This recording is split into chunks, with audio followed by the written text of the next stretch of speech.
Where's the fox, Peter? What is up, my bros? It's your boy TrueKROO on the Sandman channel here, bringing another action figure tour review. This time, we're going to take a look at the Marvel Studios Spider-Man No Way Home Marvel Legends series, Marvel Sandman. Yeah, there's a lot of Marvels in here. I don't know why they had to add that, but as you see here, this is Sandman as he appears in No Way Home. Sandman being FLINT MARKO from Spider-Man 3, the Raimi series. So we're taking a look at him right here. And as you can see on the packaging, he is on the Retro Carded series packaging, which honestly, I'm not very excited about because I like to play with my figures. I like them in the other packaging, easier to open. On cards, I want to keep them on the card. So that's what's kind of a little struggle for me. As you can see here, though, he does, well, we'll just go over his accessories right here. He has, larger sand hands. He has sand attachments to attach those larger sand hands, open hands, and fisted hands. But like I said, this is his appearance in No Way Home. So this is him with his full sand body instead of having just a normal FLINT MARKO green t-shirt type deal. They explained it that, they couldn't get the actor back, so it was just easier to have him in sand form the entire time, just have him do his voice.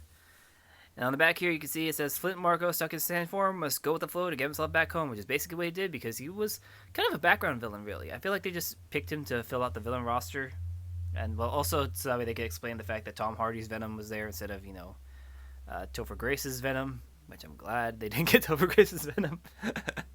But as you can see here on the back, we do have Peter 1, 2, and 3 as a kind of like a little art deco on the back, which I feel like they should have done a Sandman related one for him, just because it's Sandman. But we're going to go ahead and crack this open, take a look at his articulation, his paint job. We already talked about accessories, so we're going to compare him with other figures from the Marvel Legends series line, as well as other figures from other lines. So let's get into it. And here is Sandman out of the packaging, looking especially sandy. I do like the fact that they actually did dry brush some little brown on here, a little dark tan, to give him more of a sandy texture. Just the sand butt doesn't have any. Well, probably for the best. Yeah, it's actually a really nice sculpt. I feel like they could eventually give us a normal FLINT MARKO. Maybe just, keep the head mold, just obviously make it not as sandy. Give him like a little different pants, but yeah, this is a pretty good looking sand figure. Honestly, I wish that they could have made him a deluxe figure with additional like replaceable leg pieces, so he could actually be like Sand Tempest form or something like that. But this is really cool to see. But yeah, going over his articulation though, he is a Marvel Legends, so go look this far up. He does have that barbell joint style neck joint, so you look that far up, that far down, rotation, pivot a little bit. He can T-pose about this far out, so good on you, FLINT MARKO.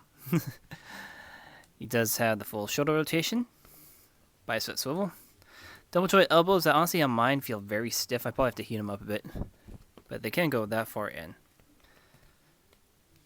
Wrist swivel that goes in like this, or inward, like wrist hinge. Of course, wrist swivel there. The diaphragm joint allows them to bend this far forward and that far back, as well as rotate. No waist articulation though, just has a diaphragm joint. But on his legs, he can do that far of a split.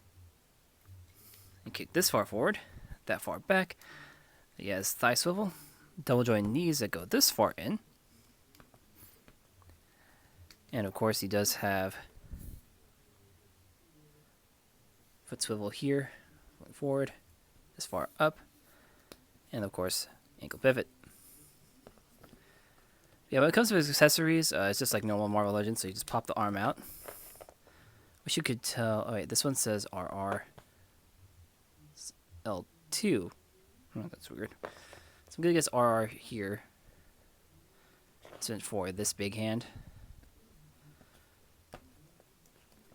So he's ready to catch the ball at the big game. Big hand Sandman. Honestly, I wish that they also included a big sand fist for him. And then pop out his other hand. Just give him a normal hand. And honestly, I should bring out Luffy to compare with him. I think that'd be pretty funny. Yeah, look. He's just a giant face palm. But yeah, I do like Sandman. He's a very nice sculpted figure. I just wish that he came with a little more if possible. But yeah, let's go ahead and get other figures from different lines and compare them to him. Alright, to start off his comparisons, let's take a look at him next to his Spider-Man, which is Peter 2, aka Tobey Maguire's Spider-Man. So as you see, he's a little bit taller than him, which kind of fits out. Here he is next to Tom Holland's Spider-Man, aka Peter 1. And I think that these scale up pretty well. And there goes Tom. Yeah, forgive me, I had him in his superhero landing pose for the longest time, so he's not gonna. Oh, and there goes Sandman. He's not standing up the straightest, but if you're wondering why I don't bring up Peter 3 for this, it's just because I did mod him, and unfortunately, he has a little bit of trouble standing up straight.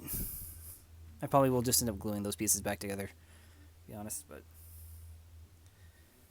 aside from Spider-Man, let's go ahead and take a look at some of my import figures. So here he is next to Kuwagata Oger, whose review would be going up before him. Probably at the same time, actually, considering that I'm just filming him today. Sandman, stand up, man.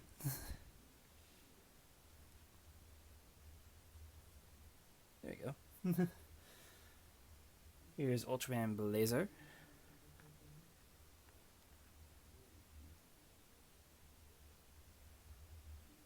And just because Kamen Geats. Yeah, aside from Sandman Falling, if you guys happen to like this review, be sure to like, comment, subscribe, as well check out other videos on this channel, including the SH Figuarts King, Osama Sentai King Oger Kuwagata Oger, which is a video that's right for this guy right here, that's also going up on the channel, as well as my Hardest Customs I Had to Do video, which is also going to be going up on the same day as this, as well as our Kamen Rider Zero Go from Shin Kamen Rider review that also went up. But you can also follow me on my social media. You can follow me at TrueKROOs on both Blue Sky and on Twitter. You can follow me at Reggie93 on Threads and on Instagram. And you can also follow the show's Twitter, which is Bugs2Men, as well as Gary's Twitter, which is GBX93. So if you haven't liked this review, like I said, like, comment, subscribe, and I'll see you in the photos. Bye!